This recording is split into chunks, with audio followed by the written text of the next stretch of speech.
பொதுவாவே அதிபருக்கு வந்து ரொம்ப முக்கியத்துவம் கொடுக்கக்கூடிய ஒரு நாடு அப்படின்னு பாத்தீங்கன்னா சீனா. ஆனா சமீப காலமா சீனாவினுடைய அதிபரா இருக்கக்கூடிய ஜி ஜின்பிங் அவர்களை வந்து எங்கேயுமே பார்க்க முடியல அப்படிங்கிற ஒரு சர்ச்சை வந்து கிளம்புது. மே மாசத்துல இருந்து ஜூனுடைய எண்டிங் வரைக்கும் எங்கேயுமே அவரை பார்க்கல அப்படிங்கிற மாதிரியான சர்ச்சைகள் எழும்பின உடனே இடையில கொஞ்சம் மட்டும் அவர் வந்து தன்னுடைய ஃபேஸை மட்டும் காமிச்சு போனாரு.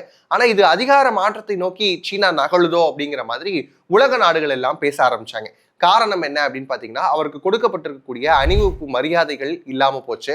ட்ரம்ப்பும் இவரும் பேசக்கூடிய அந்த நேர்காணல் நிகழ்ச்சியை வந்து ஒளிபரப்புன ஒரு சீன ஊடகம் வந்து அதிபர் அப்படிங்கிற வார்த்தையை வந்து மென்ஷன் பண்ணல. இவருடைய அப்பாவுக்கு கொடுக்கப்பட்டிருந்த அந்த கல்லறைக்கான மரியாதை அப்படிங்கிறது குறைக்கப்பட்டிருக்கு.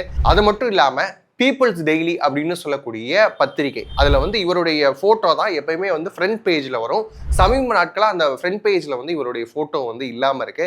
என்னதான் நடக்குது சீனால அப்படிங்கிற ஒரு குழப்பத்தை உலக நாடுகளுக்கு கொடுத்திருக்கு இந்த மாதிரியான தொடர் சம்பவங்கள்.